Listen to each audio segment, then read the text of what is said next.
दोस्तों इस चंपावत टाइगर ने इंडिया और नेपाल में 400 से भी ज्यादा लोग मारे थे। वेल अगर एनिमल्स इस जमाने में ही इतने खौफनाक हैं, तो इमेजिन करें जब प्री हिस्टोरिक टाइम्स में इन्हीं एनिमल्स की खतरनाक और जायंट स्पीशीज एग्जिस्ट किया करती थी, तो उस वक्त इंसानों के साथ क्या होता होगा। वैसे ये वीडियो मेरी 7 most dangerous extinct animal series का पार्ट 6 है और पिछले पार्ट्स में तो आपने बहुत अच्छा रिस्पॉन्स दिया था, तो इस वीडियो को भी पूरा देखना।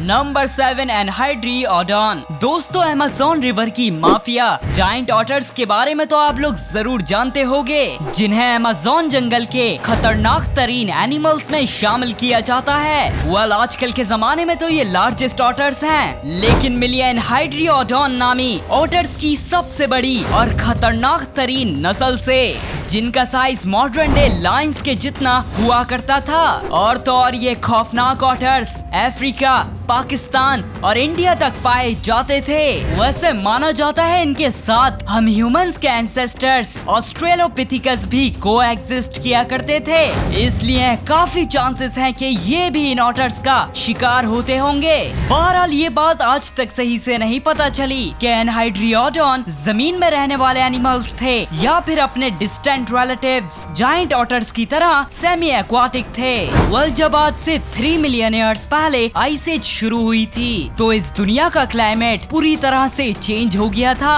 और बहुत से न्यू कार्निवोरस एनिमल्स के इमर्ज होने की वजह से एनहाइड्रियोडॉन एक्सटिंक्ट हो गए थे। नंबर 6 ज़ीफेक्टिनस। दोस्तों अगर मैं आपसे पूछूं किसी डेंजरस बोनी फिश का नाम बताओ, तो शायद आपका जवाब मेगालोडॉन जैसी शार्क होगा, लेकिन मैं आपको बता दूं शार्क बोनी फिश नहीं होती, बल्कि इनका स्केलेटन कार्टिलेज का बना होता है। ये वही टिश्यू है जिससे आपकी नाक और कान का नरम हिस्सा भी बना होता है। बहरहाल समंदर में बोनी, कार्टिलेजिनस और जॉलेस फिश नामी 3 टाइप्स की फिश पाई जाती हैं, और जिनमें से 95% समंदर में पाए जाने वाली फिश बोनी फिश होती हैं, और यही फिश हम इंसानों का ज्यादातर खाना बनती हैं। लेकिन मिली है ज़ीफेक्टिनस से, जिन्हें इस दुनिया में आने वाली खतरनाक तरीन बोनी फिश कहा जाता है, क्योंकि इस फिश के सामने समंदर में जो भी एनिमल आता था ये उसे खा लिया करती थी, और इवन माना जाता है मोसासॉरस के छोटे बच्चे भी इनका शिकार हुआ करते थे। वेल ज़ीफेक्टिनस को इस दुनिया में आने वाली फास्टेस्ट और लार्जेस्ट बोनी फिश में शामिल किया जाता है, जिसकी वजह है इनका साइज जो 4 इंसानों के बराबर हुआ करता था। वैसे ये समंदरों में लेट क्रेटेशियस पीरियड के दौरान पाई जाती थी, मतलब उसी टाइम जब राजासॉरस भी इंडिया में घूम रहे थे। बहरहाल जब एस्ट्रॉइड अर्थ से टकराया था तो ज़ीफेक्टिनस एक्सटिंक्ट हो गई थी।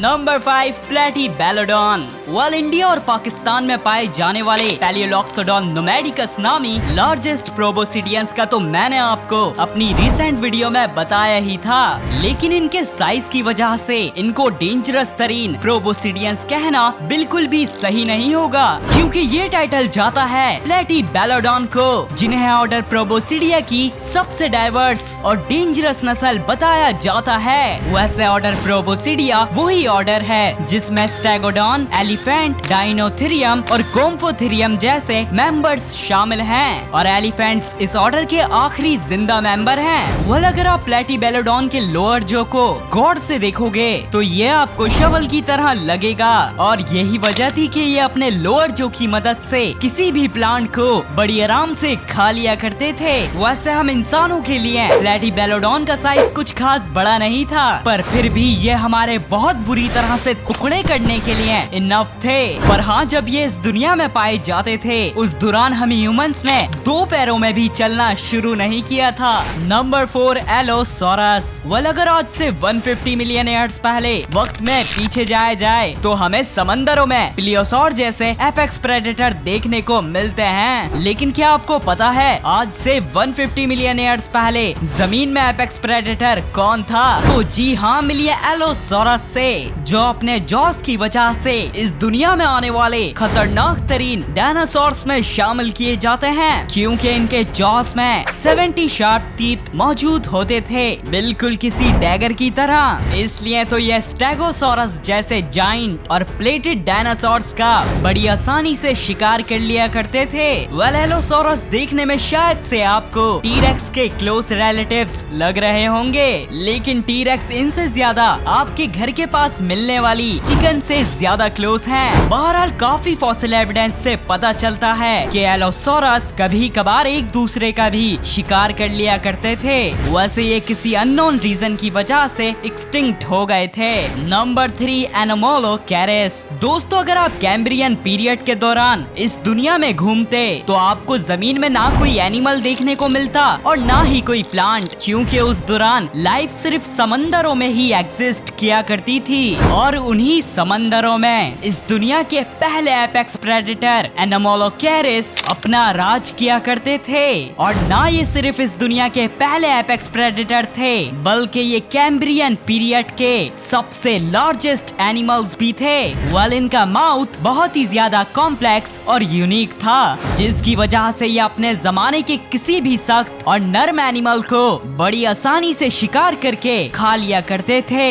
वैसे हम मॉडर्न डे ह्यूमंस इस दुनिया में 3 लाख साल पहले से एग्जिस्ट करते हैं, और एनामोलोकेरेस ने इस दुनिया में 20 मिलियन गुजारे थे, जिसका मतलब ये हम इंसानों के मुकाबले 66 टाइम्स लॉन्गर जिंदा रहे थे। बहरहाल एनामोलोकेरेस के एक्सटिंक्ट होने के बाद अगर कोई खतरनाक तरीन दोबारा समंदरों में एपेक्स प्रेडेटर आया था तो वो डंक्लियोस्टियस नामी फिश है, जिसका मैंने आपको इस सीरीज के पार्ट 4 में बताया था। नंबर 2, थाइलेकोस्माइलस। वेल, देखने में तो ये एनिमल आपको कोई सेबर टूथ कैट की फैमिली का मेंबर लग रहा होगा, लेकिन मैं आपको बता दूं, थाइलेकोस्माइलस मेटाथेरियन मैमल्स थे, जिसका मतलब प्लेसेंटल मैमल्स से इनका कोई ताल्लुक नहीं था, पर हाँ, ये मार्सुपियल मैमल्स के करीब थे। बहरहाल थाइलेकोस्माइलस को जो चीज सबसे ज्यादा खतरनाक बनाती थी वो इनके लंबे कैनाइन टीथ थे, जिनकी मदद से ये किसी भी जाइंट हर्बीवरस एनिमल को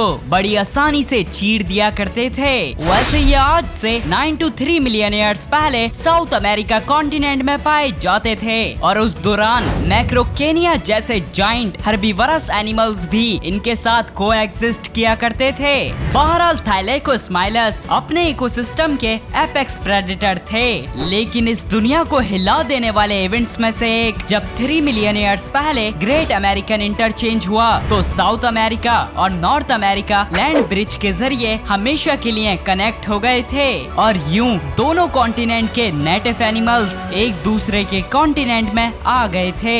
इसी वजह से जब डायरवुल्फ और स्माइलोडॉन जैसे एपेक्स प्रेडेटर्स साउथ अमेरिका आए थे तो थाइलेकोस्माइलस कंपटीशन की वजह से एक्सटिंक्ट हो गए थे। Number 1, Nandong tiger. दोस्तों, मॉडर्न डे टाइगर्स को तो आप अच्छे से जानते होंगे। इनके सामने कोई भी जिंदा चीज आ जाए तो उसका इनसे बचना इम्पॉसिबल होता है, इवन वो लायन ही क्यों ना हो। लेकिन दोस्तों, मॉडर्न डे टाइगर्स कुछ भी नहीं है, क्योंकि मिलियन आज से 10,000 साल पहले आइस एज के दौरान पाई जाने वाली टाइगर की सबसे बड़ी नस्ल नैंडोंग टाइगर से, जिनका साइज तो बारबरी लायन, केव लायन और स्माइलोडॉन से तो बड़ा हुआ ही करता था, पर इनका वेट बारबरी लायन से डबल होता था, जिसका मतलब इस दुनिया का सबसे बड़ा टाइगर आराम से इस दुनिया के सबसे बड़े लायन को हरा सकता था। वेल, इन टाइगर्स के साथ हम ह्यूमंस की सबसे छोटी स्पीशीज होमो फ्लोरेसिएंसिस भी कोएग्जिस्ट किया करती थी, और इनका और मॉडर्न डे ह्यूमन का आप साइज कंपैरिजन देख सकते हैं, जिसका मतलब नैंडोंग टाइगर बड़े मजे और आसानी से इन छोटे इंसानों का शिकार कर लेते होंगे। बहरहाल आइस एज के खत्म होने के बाद क्लाइमेट के चेंज होने की वजह से नैंडोंग टाइगर एक्सटिंक्ट हो गए थे। वेल, मुझे उम्मीद है आपको ये वीडियो जरूर पसंद आई होगी। अगर हाँ तो वीडियो को लाइक करें और मजीद इस तरह की वीडियोस के लिए चैनल को सब्सक्राइब करें। मिलते हैं नेक्स्ट वीडियो में, जब तक के लिए टेक केयर, बाय बाय।